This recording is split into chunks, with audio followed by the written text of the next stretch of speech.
All righty. Good afternoon. I'm Kim Coble. I'm the Executive Director for the Maryland League of Conservation Voters, and it's Friday Digest time again, so it's great to have you join us. I'm going to do a quick update on a few things, and then we're going to have a great conversation with our newest staff member, Rebecca Rehr, and I'm really looking forward to sharing Rebecca's, not only her smarts and her talents, but also her energy. Let me first give you an update. On Tuesday and Wednesday nights this week, we held two forums with the gubernatorial candidates, and we talked about climate and environment and water quality. And I would say they were very informative and interesting.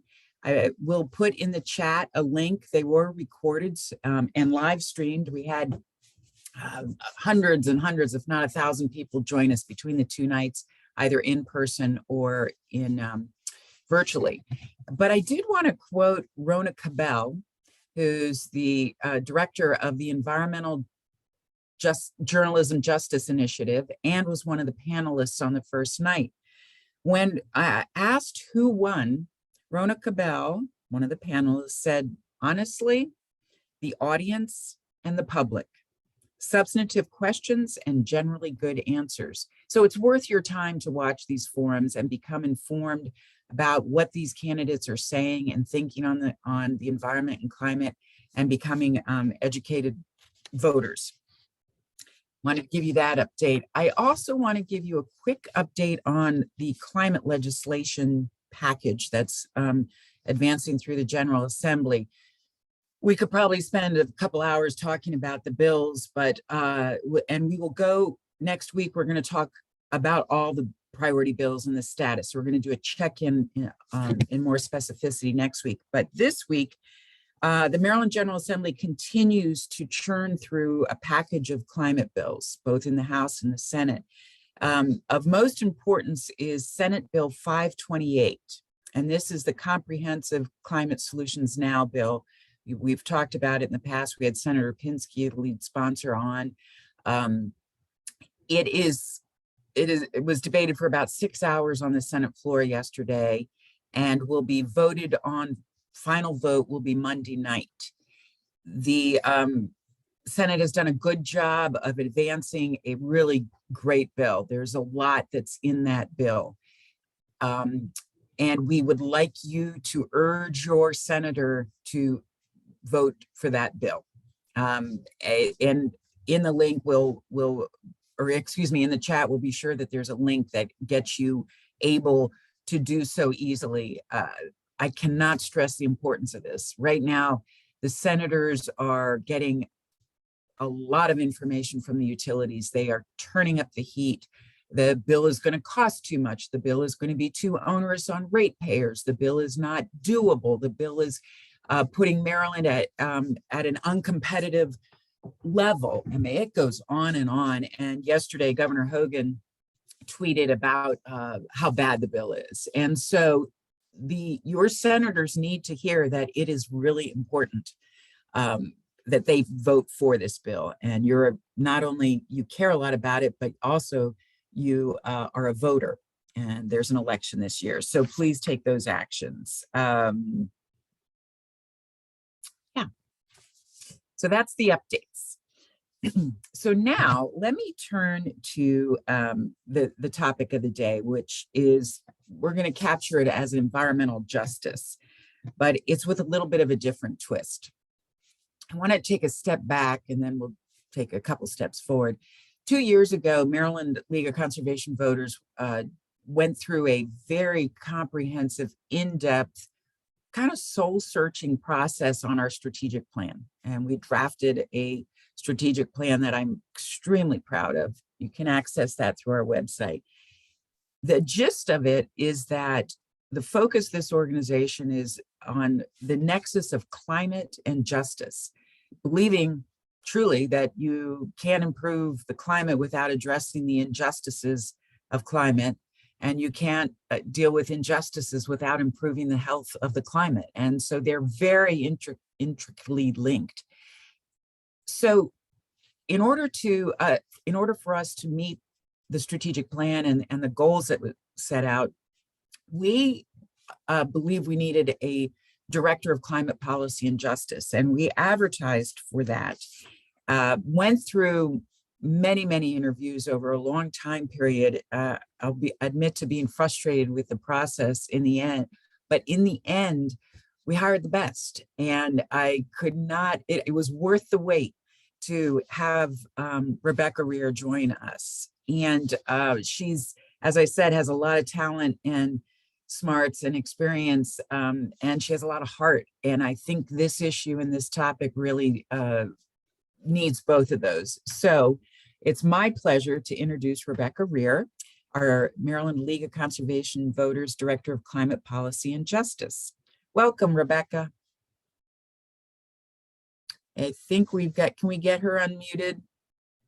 Probably a better interview. Okay, well, all right, that works. Thank you so much, flexible. Kim.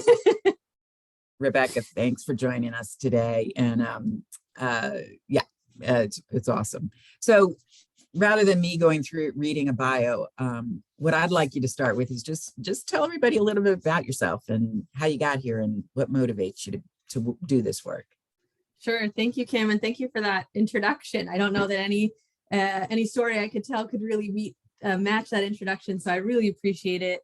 And it's an honor to be here with Maryland LCV and to be part of the team. You know, I started, this will round out about 4 weeks on the job, and jumping in during session has been, you know, varying emotions in any given day, in any given week, depending on how a hearing went or how the floor debate's going. But to be with the team at Maryland LCV and to, you know, sort of really feel like we're in it together it's been a great 4 weeks. And considering joining at such a busy time, being able to be with such a team, it's quite exciting. So a little bit about me and how I've come to work on the intersection of climate and justice. It's really, I think I've actually had quite an unusually linear path to get here. And, you know, it really started when I was a high school student in Baltimore and there was lead in the pipes. And so they shut down all the drinking, you know, all the water fountains. And at the time, I remember being really concerned because they put in all these water coolers and they had those little triangle cups. This was, you know, before people carried their own water bottles. And I just was so worried about the trash, the extra trash that was being created. And it wasn't until later that in college, when I learned about the neurotoxic properties of lead, that I started to truly understand why we couldn't drink from water fountains that had, you know, lead in the pipes that led up to them, and how that was particularly important for students because, you know, as our brains grow, lead has different impacts on you know, younger people. And so as I started to put that together, I also realized that the affected population didn't have all the information. And I didn't want that to be a theme. I wanted to try to make sure that affected populations have the information to make the best decisions for themselves and to be active participants in the decision making. And so really through my formal education, you know, first in undergrad in environmental policy, and then in my graduate work in public health and environmental health sciences under Dr. Jacoby Wilson, really starting to understand the principles of environmental justice and understanding things I saw growing up in Baltimore, but not having the terminology for it. And as I learned, you know, as I pursued that and really started to understand, that's what I've dedicated my career to doing, bridging science and policy, making sure that policy has a strong foundation in health and in science to make sure that information is getting to affected populations. And so after graduate school, I spent a few years at the EPA in the Office of Children's Health Protection, where I, you know, sort of further started to understand biological susceptibility to, you know, contaminants, to pollution. And then after that, I spent actually several years working in Maryland, doing some environmental health work and advocacy work. And so it's great to be back in the legislature in a way. And then the last 4 years or so, I was working at a national nonprofit directing the Climate for Health program there at Eco America. And it's in that role, you know, building the public health voice on climate action. And it's in that role that I really started to understand climate change as a threat multiplier. that there are that there are existing inequities, there are existing injustices, and climate change is exacerbating those inequities. And that's really where this intersection of climate and justice is, and why we now are fighting so hard to make sure that climate policies are grounded in equity and justice, so that we can make sure it's about mitigation, but it's about mitigation for the impacts of all, to help to make sure that the benefits of these policies as well are being directed to those bearing the brunt of pollution. So that's in a sound bite, a little bit about me. Last week, I had an opportunity to testify on one of the climate bills, and I made a comment about the disproportionate amount of impacts that are on Black and Brown communities from climate. And I was challenged by that statement. But can you speak on that a little bit and give everybody a sense of what that statement really means? Yeah, the disproportionate impact.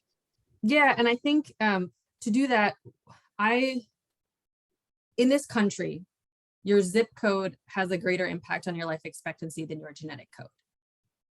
So there are policies and practices in place that are rooted in systems of inequity, so that where you live, and you don't always have a choice, in where you live, the systems of power that you have access to, it's different. It's different for all of us. I grew up in Baltimore. It frames a lot. I'm an urban environmentalist, right? It frames a lot of what I think of, how I think about the world. And in Baltimore, there is what is known as the black butterfly, right? So that the census tracts are so segregated, even to this day, decades after segregation is no longer legal, but there are these invisible lines between neighborhoods because of these systems that still persist. And when those systems were in place and legal, the wealth accumulated in white communities, and wealth and Black communities, Black and Brown communities were not given access to that wealth, not given access to that opportunity. And those inequities persist.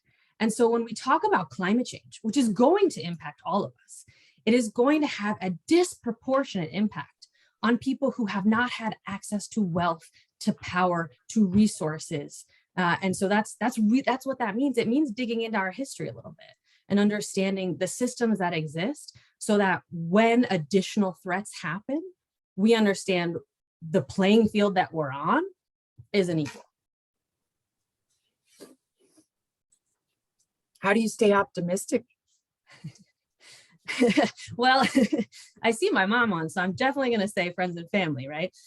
So I think surrounding yourself with friends and family. And I have to say, I stay optimistic. Really, the people who work on these issues are amazing. Like, I can't say enough about being part of a team that is working together on this. And I know I opened with that, but it is true. And surrounding yourself with positivity from friends and family who support what you're doing. I also, I go on walks almost every day, and it bridges this, I'm grateful to be in a neighborhood where there's trees and green space and sidewalks, and I can go on a walk and be outside and get fresh air. And that helps. Yeah. And so, surrounding myself with, and then it can't be, self-care can't be overrated, especially in these tough times. And I think, I've taken up various hobbies during the pandemic, and that keeps me optimistic too, kind of like letting my brain chill out for a sec. Because I find when I do that, then I wake up with even better ideas, or until I vet them against, with someone, I think they're good ideas. But so like, it's that balance, it's finding that balance, because this work becomes your life when you're in it, right? It is truly mission driven. And so it's finding that balance, surrounding yourself with people who support you, taking a break if you need it, and knowing that we can do it, and like being on the side of facts and science and truth and health. It's a way to stay optimistic and motivated. Yeah, that's well said. And for those of you on the call here, you can see why I mentioned that she has so much heart. Let's get into the legislative work around this issue. And just as a backdrop, we've talked about the big climate bills. We've under the umbrella right now, we have bills that are dealing with goals and buildings. We have bills that are dealing with transportation. We have bills that are dealing with some infrastructure and grids. And then we have bills that are dealing with justice. So I want to focus on that last section, the justice bills. And there's three main bills that are moving forward. There's House and Senate numbers, but Rebecca, let's take them one at a time. Talk to us a little bit about Senate Bill 528 and HB 708, which is the broad brush bills, and the amendments that we have worked with communities to offer to improve those bills from a justice perspective. Yeah, absolutely. So I think if we want to add anything about sort of in general, we can, but I'll hone in on the justice components of those bills. And what we are working on is, so within the bill itself, it asks the Maryland Department of the Environment, in consultation with the Commission on Environmental Justice and Sustainable Communities, to define communities who are disproportionately impacted by climate change so that we can direct resources, right? And so what within that task to the Department of the Environment is a series of, developing methodology and definitions, and and actually allocating what percentage of resources should go to those communities. Well, in general, we want to adhere to Justice 40, this idea that at least, and we're adding at least every single time because more is fine, but at least 40% of resources get directed to communities who are disproportionately impacted. And so that we're making sure that's in there. And then what we're doing is saying we're lifting up the work of a coalition, the Maryland EJ Table, right, who've been working for months on methodology for defining communities who are overburdened and underserved. And there's a specific set of indicators that they're agreed upon after months of work on this, with researchers and academics and community members and advocates and lawyers, who get together and have agreed on this set of indicators. And we're saying, hey, Department of the Environment, Commission, we shouldn't be asking you to define those terms within the bill. We should define them. We should make sure that these definitions, these consensus definitions from the community are included. And so that's what we're asking the department to make sure that those consensus definitions are included when they're defining communities disproportionately impacted by climate change. That we are saying, hey, here's a set of definitions that exists. It's lifting up community voices and a lot of work that's gone into this. And you don't have to do that work because the commission is unfunded. So we're just asking them to take up that community work.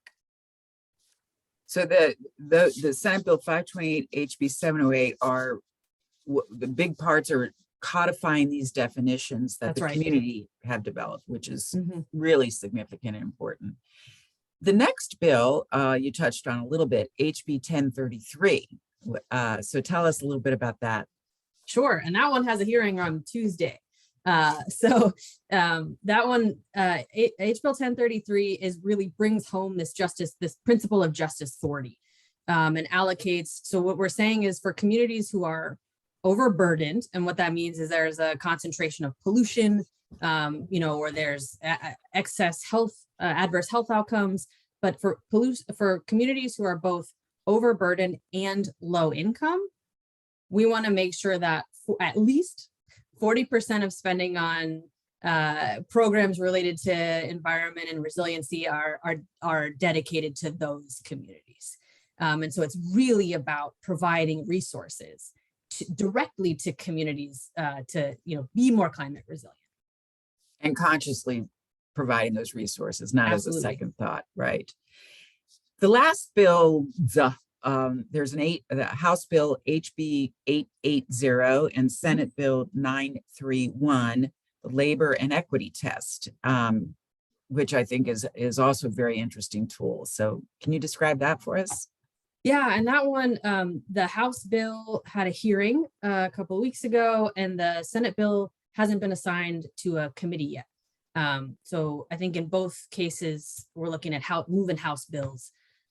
So the climate equity test, it's really about asking state agencies to take a close look at communities who are overburdened or underserved and doing some extra screening. If you're going to take an action, if you're going to expand an existing plant, if you're going to route diesel trucks, if you're going to build a concrete crushing plant, if you're going to any number of these actions, if you're going to take an action in a community that's overburdened or underserved, do an extra screening. What kind of public health impact is that going to have? And then for, if they find excess impacts for communities who are both overburdened and underserved, and one of the best debates ever across the board in Annapolis is and or, right? Or this and or debate, and you'll hear it in a lot of different bills. But if they're both underserved and overburdened, we're then asking for a series of mitigation analysis, meaningful engagement with the community, and it's some extra steps. So it's really about prevention. It's about making sure that we're not adding undue burden to areas that we've identified as being overburdened. And so it's about that, using that like when you go to the doctor and they ask you all those questions, it's to make sure that the next step in your treatment, the next step you take is a healthful one for you. And that's kind of what 880 does.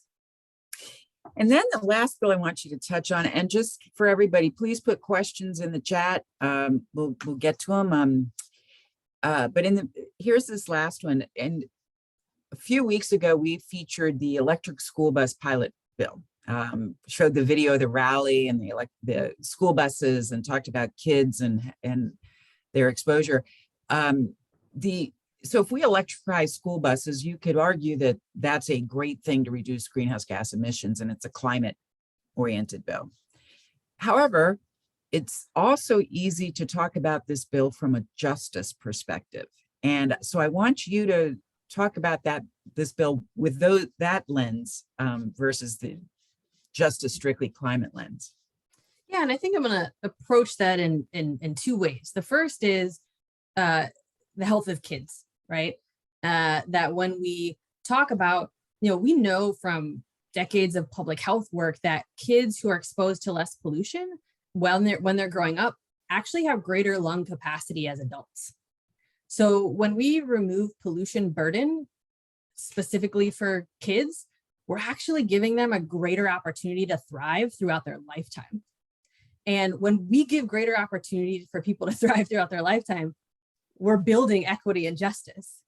And so when you're not missing school because of asthma, when you don't, when your parents don't have to miss school to take care of you, you're building opportunity.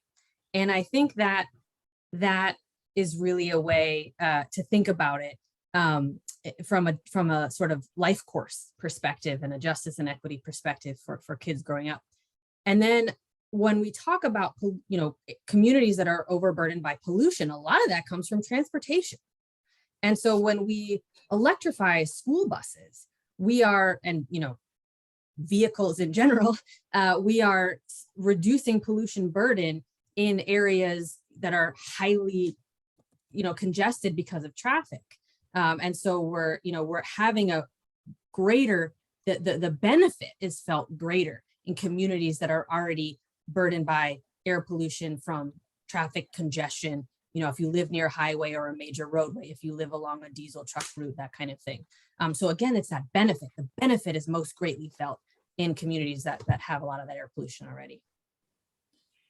I think it's a great example, again, of coming full circle of the strategic plan the Maryland League of Conservation Voters set out to do, and to really work where these issues intersect. And there's so many where they intersect, and this is a great example. So thank you, Rebecca. I'm seeing some questions. Let me talk.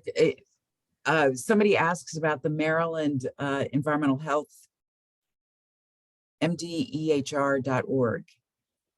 Right. So the Environmental Human Rights Amendment. Right. Sorry. Yep. Yep. Yep. And I also, Kristen Harbison is going to jump on here so she can give us a little bit of a update on that where that amendment stands in the process. Kristen, can you jump on? Or there she is. Sorry to put you on the spot, but welcome to Friday Digest. You've been here before. Kristen's our Maryland League of Conservation Voters political director, and I saw there was a couple questions about the environmental health amendment, and wanted to make sure we had the experts on. So I'll let you two. Kristen, how are we doing on that bill? What's it look like? I mean, I would like to say everything is roses, but it is. I will say that it does have a really stiff road ahead, and in very short time. There is strong resistance from key members of, especially the leadership of the Environment and Transportation Committee, who seems to. I'm not sure how likely it is that we're going to be able to get him this year. Mm. We'll try. I mean, it's never too soon to panic. It's also always too soon to give up. More dramatic things have happened in less time than this bill. But I do want to sort of manage expectations that this may not be the year. The last report that we heard from the community conversation around this bill, though, from the people who are leading the charge on it, is that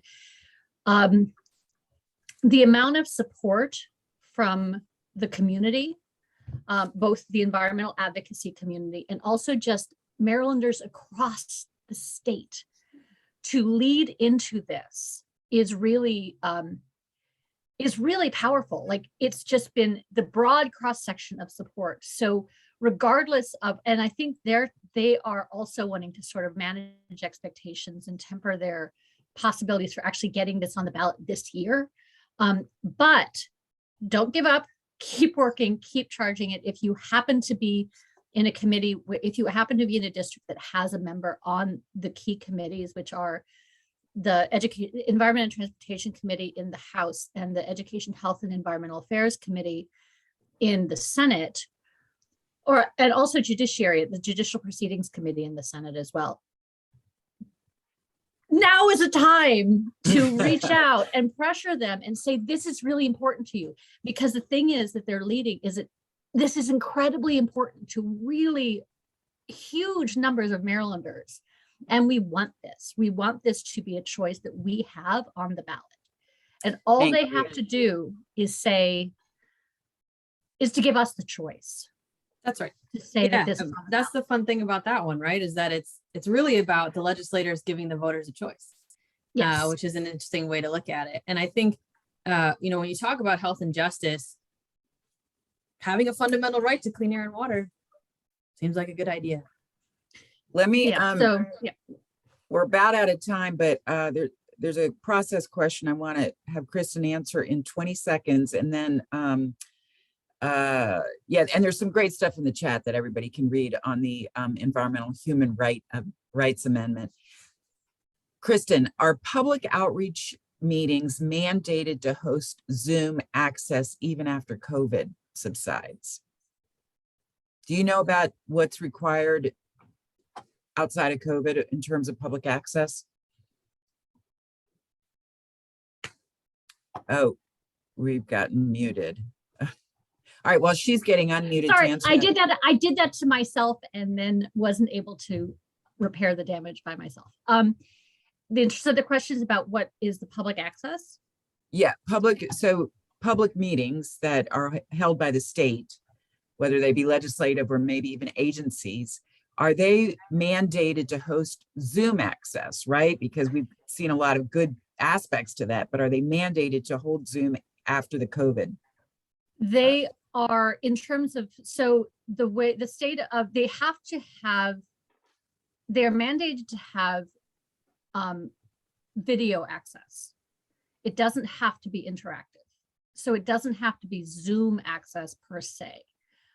The Senate, for example, has gone to you have to testify in person. If you're going to testify, you have to testify in person. The House has maintained its only virtual testimony.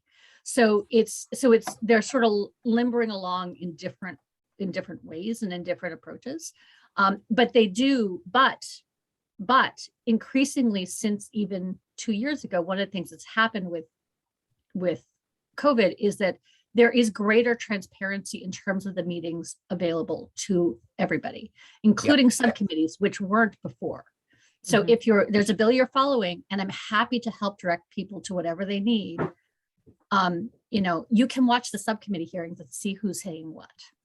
Yeah, and truly, if you're interested, feel free to reach out to Kristen. I watch most of the hearings on YouTube now and sit at my computer and scream at the camera there. So it's quite And an that way you're not entertainment. caught in the gallery making faces like Right. like sometimes happens. So Okay, I want to thank everybody for attending our Friday Digest. Next week will be the Friday before what is known as crossover. March 21st is when the bills have to move from one chamber to the other. They need to cross over each other.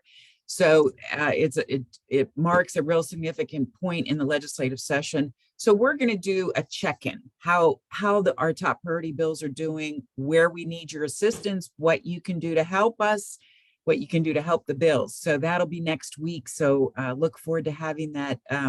We do have a recipe for a crossover cake. So thank you, Liz, for acknowledging that. And maybe, who knows, maybe we'll share our recipe. In the meantime, have a great week. Contact your senators and tell them to vote for SB 528 and take care. Have a great week.